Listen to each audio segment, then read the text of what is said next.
NDA म्हणून यांनी tuition क्लासेसमध्ये ॲडमिशन करून घेतली, पण यांनी NDAचं काही शिकवलं नाही, काही नाही.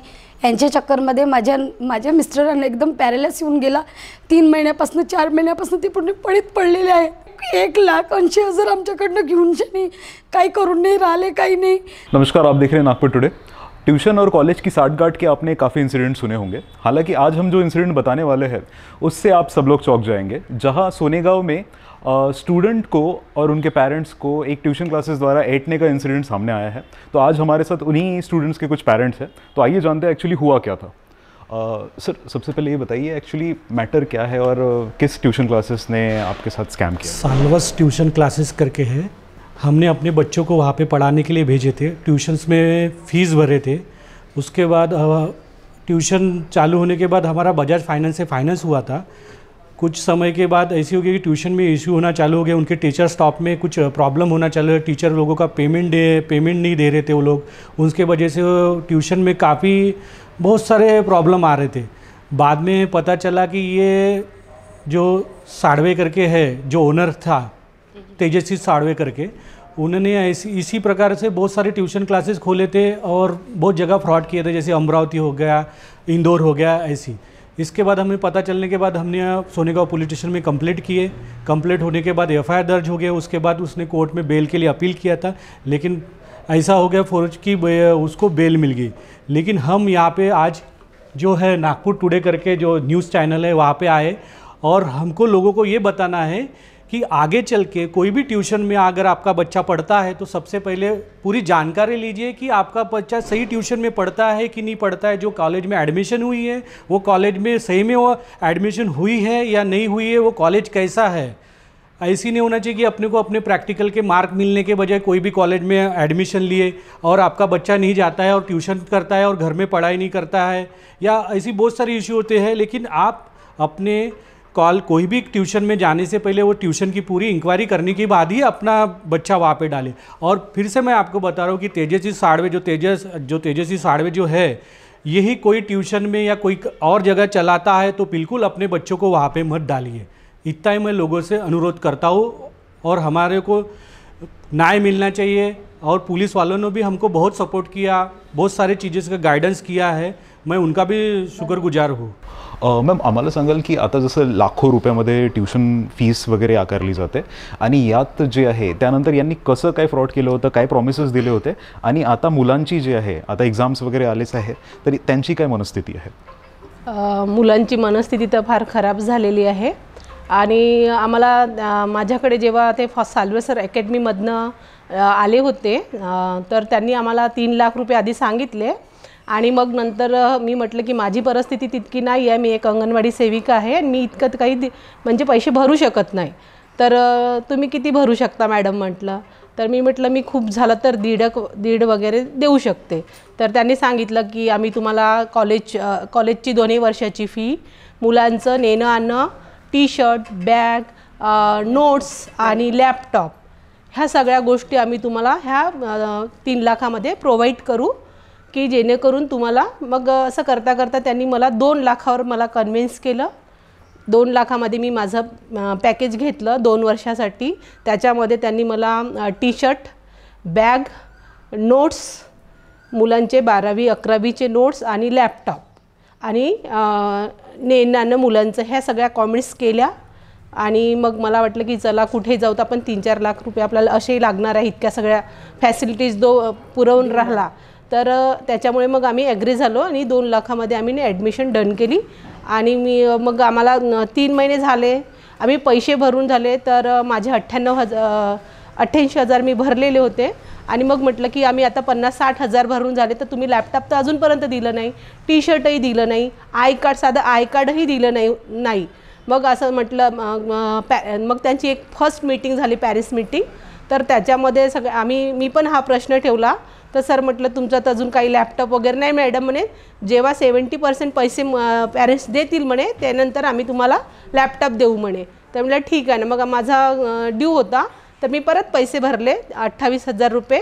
सर म्हटलं आता माझं 70%च्या वरती झालं म्हटलं पैसा, तर तुम्ही मला आता लॅपटॉप द्या. मुलांना टी शर्टही नाही दिली म्हटलं, बॅगही नाही दिली म्हटलं.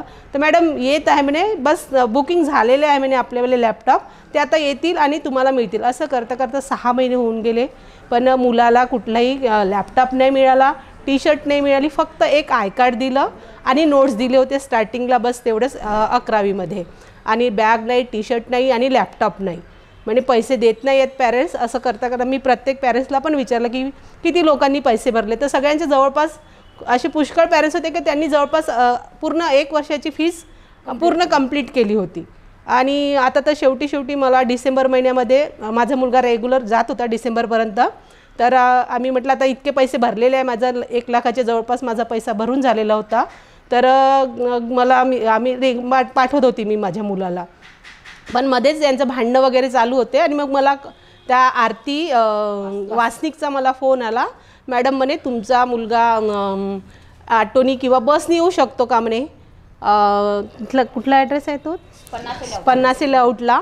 मी म्हटलं मॅडम माझा मुलगा अजूनपर्यंत एकहीदा मी एकटं पाठवलेलं नाही ना, ॲटोनी त्याला काही असं समजत नाही म्हटलं, अजूनपर्यंत आम्ही ॲटोनी वगैरे काही पाठवलं नाही. तुमचं का बरं जा म्हटलं, तुमची व्हॅन येत होती ना. तर नाही मॅडम म्हणे आता व्हॅनवाला खूप 6,000 म्हणत आहे म्हणे, तर आम्ही व्हॅन नाही पाठवू शकत म्हणे मुलासाठी म्हणे.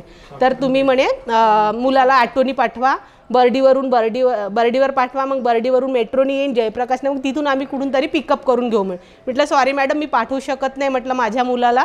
मग मी तेव्हापासून बंद केलेलं आहे माझ्या मुलाला पाठवणं. आता तो घरी आहे, ते आता मानसिकता अशी झालेली आहे माझ्या मुलाची की तो मेंटली डिस्टर्ब झालेलाच आहे.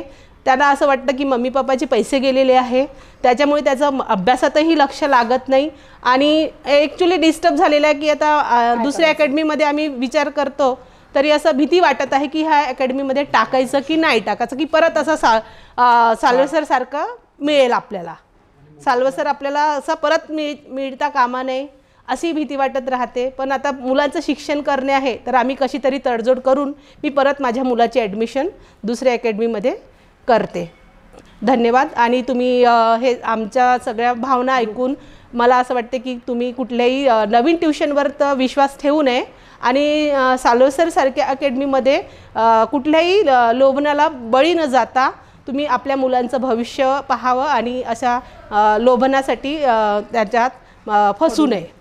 इतकीच धन्यवाद. मी अनिल पाठराबे माझ्या बहिणीला घेऊन सॉल्वर अकॅडमीमध्ये गेलो होतो.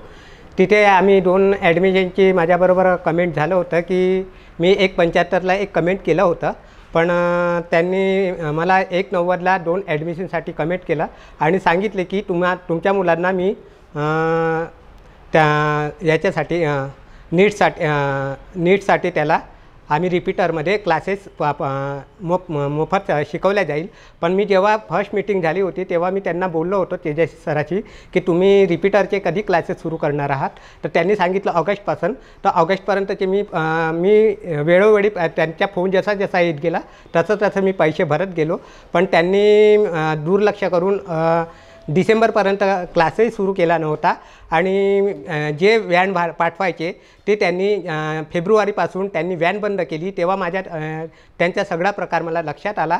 तेव्हापासून मी पोलीस कंप्लेंटला माझ्या बहिणीबरोबर बोलत होतो की आपण पाचपावली पोलीस स्टेशनला जाऊन तिघांची कंप्लेंट करूया. आपल्या एरियात जे 3 मुलं पडतात, जे 3 विद्यार्थी सॉल्वरचे पडतात, त्या तिघं मिळून आपण पाचपावली पोलीस स्टेशनला जाऊन कंप्लेंट करूया. पण त्यांच्यानंतर आमची कंप्लेंट प्रतापनगरवरून मला फोन आला होता की त्यांना पकडण्यात आला आहे, तर आपल्याला पैसे मिळत आहे. म्हणून आम्ही तिथे धावलो आणि तिथून त्यांची केस सोनेगावला लॉन्च झाली. तेव्हापासून आम्ही न्यायासाठी झटत आहोत. आम्हाला आमचे पैसे परत मिळावेत हीच अपेक्षा आहे. बस एवढंच बोलून. मेरा नाम मालती बोरासी है. मैं ये तेजश्री साल्वे के पास में हमने लड़के का एडमिशन कराई थी. वो भी हम गए नहीं थे, वो हमारे घर पे आए थे और हमको बोले थे कि लैपटॉप मिलेगा, टी शर्ट मिलेगा, बैग मिलेगा. फिर हमने एडमिशन कराए. हमारा 2 लाख में एडमिशन हुआ और हमने आज तक उसको 1,17,000 भर दिए हैं. और इनका शुरुआत में ही 2 महीने में झगड़ा चालू हो गया स्कूल का. ये लोग सर लोग के, मैडम लोग के कोई पैसे देते नहीं थे. फिर हम लोग को फिर मैसेज आते थे कि तुम्हारे बच्चे को तुम कैसे भेजना है, बस वाले का किराया तुम खुद दो. हम फिर बोले कैसे करेंगे, क्या करेंगे. फिर आज तक 1,17,000 भरे हमने और अभी पुलिस केस हो गया है. और वो आप उसके डायरेक्टर आरती वासनिक है और तेजश्री साल्वे है. और अभी हमने कंप्लेंट डाले हैं तो उसका कुछ हुआ नहीं. और हमारे बच्चे को जो मिलना था कुछ मिला नहीं, और हमारे अभी इतना फंसे हम लोग कि वहाँ पे JEE की तो पढ़ाई हुई नहीं। NDA के नाम से बहुत जनों ने एडमिशन कराए थे, वो NDA भी वहाँ पे पढ़ाई तो हुई नहीं वहाँ पे। नागपूर टुडे स्टुडिओ हो चॅनल, आम्ही त्याच्यासमोर एक हे आणले आहे ट्युशन क्लासेसबद्दल की आमच्या मुलांचं खूप फ्रॉडपणा झालेला आहे। NDA म्हणून त्यांनी ट्युशन क्लासेसमध्ये ॲडमिशन करून घेतली, पण यांनी NDAचं काही शिकवलं नाही, काही नाही। यांच्या चक्करमध्ये माझ्या मिस्टरांना एकदम पॅरालाइज येऊन गेला। 3 महिन्यापासून 4 महिन्यापासून ती पूर्ण पडीत पडलेली आहे आणि एक लाख 80,000 आमच्याकडनं घेऊन त्यांनी काही करून नाही राहिले, काही नाही। आम्ही यांचं समोर काय करायचं? पोरांचं पूर्ण शिक्षण वगैरे पूर्ण थांबलेलं आहे आणि त्याची मनस्थिती अशी आहे की तो NDAचा अभ्यासही नाही करू शकत, काही करू नाही शकत, न समोर जाऊ शकत। का तर परिस्थिती अशी आहे की माणूस खाली पडल्यावर आम्ही बाईने काय करायचं? आणि प्रत्येक ट्युशनमध्ये हे असे फ्रॉडपणा होऊन राहिले, करून राहिले। मुलं कसे टाकतील समोर, मुलांना कसं शिकवतील, काय शिकवतील? गरीब लोकांचं किती मरण आहे। लोकांचं काम करून शानी पैसा पाठी जोडून शानी मुलांना शिकवतात की ते समोर वाढवू शकून नाही राहिले, काही नाही, मदतच पैसे खाऊन राहिले। 2 महिने कंटिन्यू गेला माझा मुलगा, त्याच्यापासून 3ऱ्या महिन्यापासून तो घरीच बसलेला आहे ना। त्याची मनस्थिती आहे नाही काही करायची ना काही हे करायची। औषधीला वेगळे पैसे लागतात, मुलाला वेगळे पैसे लागतात, आम्ही काय करायचं? याच्यावर न्याय आम्हाला मिळाला पाहिजे। बस 2 शब्द बोलून मी संपवते। धन्यवाद।